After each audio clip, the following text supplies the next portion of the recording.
Balik lagi bersama gue, Firman Adi Putra Santoso, yang selalu akan edukasi kalian mengenai investasi dan keuangan. Nah, sekarang gue akan bahas tentang laporan keuangan perusahaan ya, bukan pribadi.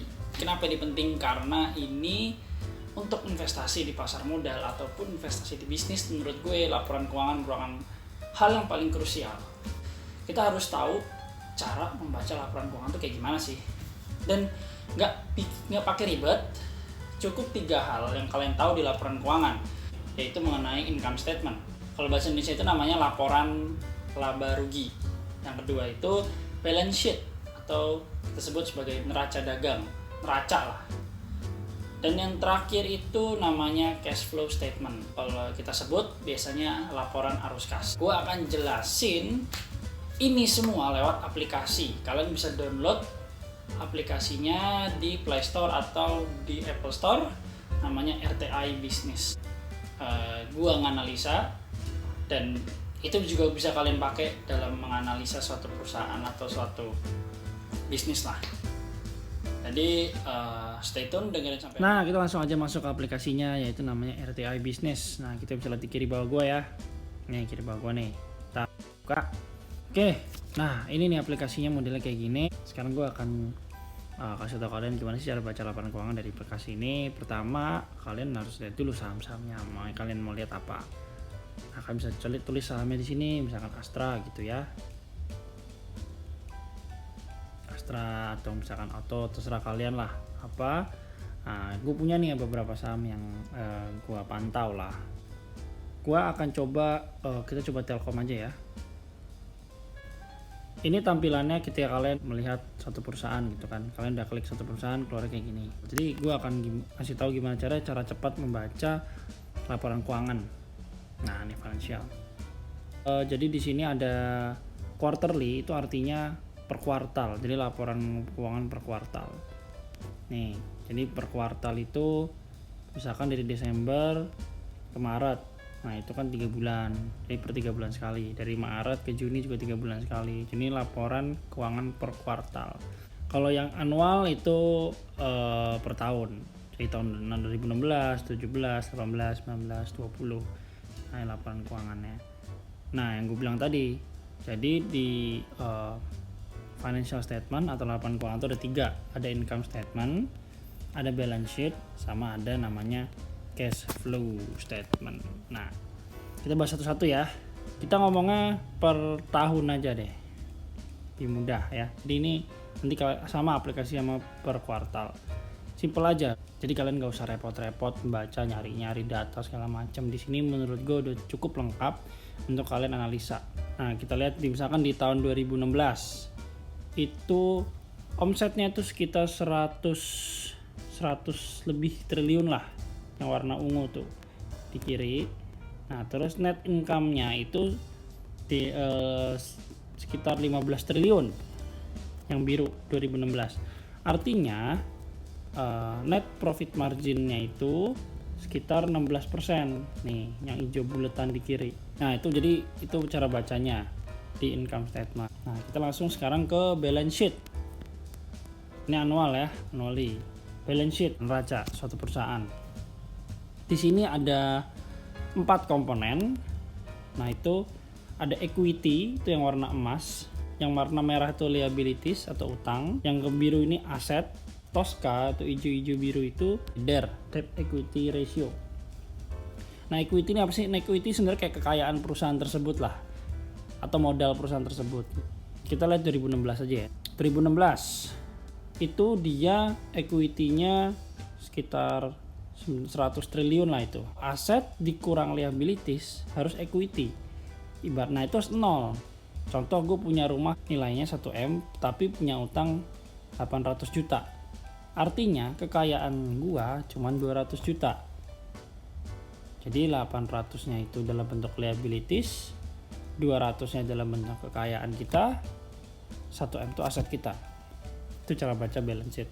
Itu ada satu lagi namanya DER. DER itu adalah debt equity ratio, berarti perbandingan antara utang dan kekayaan dia atau modal dia itu berapa persen. Kalau kita lihat di 2016 itu sekitar 60-an hampir 70% lah. Jadi rasio modal terhadap utang dia itu 70%. Artinya modalnya lebih banyak daripada liabilitiesnya. Nah, tapi kalau misalnya kita lihat tahun 2020 itu udah 124%, artinya adalah utang dia itu 120% dari modalnya atau 1,2 kalinya dari modal. Itu di net income. Misalnya kita bandingkan dengan income statementnya, tiap tahun juga pendapatannya stabil di atas 12-13% lah setiap dari tahun 2018, 19, 20. Bahkan yang utangnya waktu itu di tahun 2020 124%, tetap dia masih bisa ngasilin net profit margin 15%. Dan menurut gue itu tahun 2020 kemarin dengan keadaan krisis seperti itu, Telkom termasuk salah satu perusahaan yang perform. Dan tadi gue jelasin antara income statement dan balance sheet. Gak usah repot-repot, kalian tinggal baca kalau income statement, lihat aja net income-nya berapa, revenue berapa, net profit margin berapa. Nah, kalian bisa lihat tuh dari tahun ke tahun, dari kuartal ke kuartal, kalian tinggal ganti nih kuartal ke kuartal seperti apa. Ya, kalian yang penting ubek-ubek ini aja, pokoknya RTI ini kalian fokus di income statement, balance sheet, cash flow. Udah itu aja dulu kalian baca-baca. Kalian sih cara baca gimana? Kalau misalnya nggak tahu bisa tanya DM ke gua. Itu ya income statement, dan langsung kita ke balance sheet tadi udah ya. Nah, ini balance sheet kalau misalnya kalian mau lihat per kuartal atau per annual.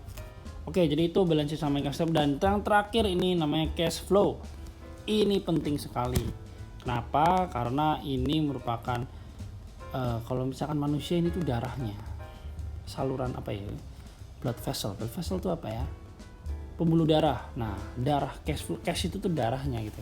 Jadi kalau misalnya darahnya nggak ngalir atau cash flow-nya nggak ngalir, ya sudah, perusahaannya pasti mati gitu. Agak-agak rumit tapi sebenarnya gampang. Laporan arus kas per kuartal, nah ini per tahunan.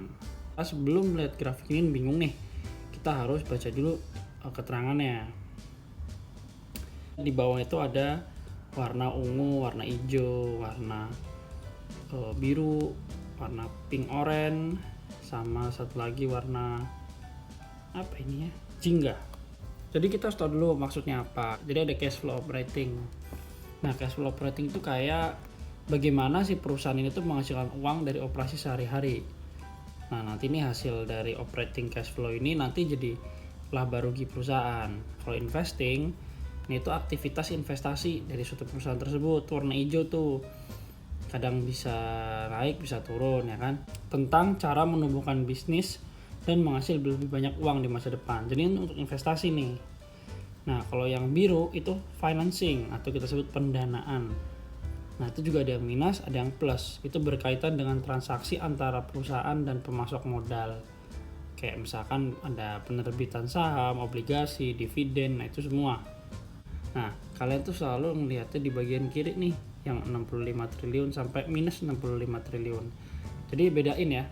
Jadi kalau misalnya kalian lihat grafik batang, itu lihatnya bagian kanan yang 28 triliun sampai 0. Tapi kalau misalkan kalian lihat yang garis, kalian lihatnya bagian grafik yang kiri yang 65 triliun sampai minus 65 triliun. Artinya kalau misalnya dia 0 berarti dia nggak ada perubahan. Itu ada yang warnanya agak pink orange, nah itu cash reserve. Nah, cash reserve tuh cadangan kasnya. Jadi kalian bisa lihat di sini dari bulan Desember 2019 sampai Maret 2020 itu cadangan kasnya naik. Tahunya dari mana? Nah, kita bisa lihat namanya net cash change. Nah, ini bagian yang kedua nih. Yang di kotak yang kedua tuh ada 911 billion rupiah, 5,7 triliun. Di situ jelas banget kalau misalkan yang di Desember 2019 pada saat itu net cash-nya ini nggak usah dibaca ya. Langsung aja kita baca yang bawahnya. Jadi pada saat Desember 2019 cash-nya itu, cash reserve-nya itu ada 18,2 cadangan kasnya. Nah, setelah Maret 2020 itu ada tambahan cash itu 5,7 triliun. Jadi cash reserve-nya itu jadi 24,4. Ya, gitu terus. Sama misalkan kuartal selanjutnya ada tambahan net cash change-nya itu 9,9 triliun. Nah, tapi kok cuma nambah 4 triliun? Nah, karena ada aktivitas lain, aktivitas investasi atau financing. Jadi kalian ini pikirnya nggak usah terlalu beribet, sederhana aja dibaca di cash flow ini. Jadi kayak kita bisa lihat, oh selama ini operating cash flow-nya kayak gimana, apakah positif terus, apa pernah negatif, lagi jelek apalagi bagus. Terus kita lihat apakah dia sering membagi dividen atau tidak, atau dia ada lagi aktivitas investasi gede-gedean. Itu untuk kuartal. Nah untuk annual juga sama. Ini sama aja konsepnya. Jadi pada saat 2016 sampai 2018 itu net cash-nya turun terus. Tuh kita bisa lihat di bawahnya ini yang di gambar keduanya itu ada minus 4,7 triliun, minus 7,9 triliun. Itu net cash-nya habis tuh. Entah buat apa. Nah, nanti kita bedah di laporan keuangan. Gitu. Cuman ini simpelnya selama ini juga cash flow-nya stabil. Setiap tahun cash flow operatingnya juga naik terus, ya kan? Jadi walaupun cashnya turun tapi operating cash flow tetap naik. Jadi ibaratnya masih bisa menjaga kestabilan. Gitu. Nah, ini untuk cash flow. Nah, cepet kan bacanya? Nah, gimana? Kalian udah nonton semuanya sampai habis. Jadi kesimpulannya apa? Gini. Kalau menurut gue pribadi, kenapa mungkin perjalanan gue bisa baca laporan itu? Karena basicnya adalah gue mencatat laporan gue sendiri. Jadi konsepnya apa? Konsep yang gue pakai adalah gue menganggap diri gue itu sebagai perusahaan. Itu yang gue pakai. Oh, ini loh laporan keuangan yang bagus tuh, cashnya misalkan lebih banyak daripada utang. Kalian punya preferensi, kalian punya kenyamanan sendiri dalam mengelola keuangan. Nah, di situ kalian bisa baca laporan keuangan kalian sendiri. Jadi itu yang gue pakai sampai sekarang.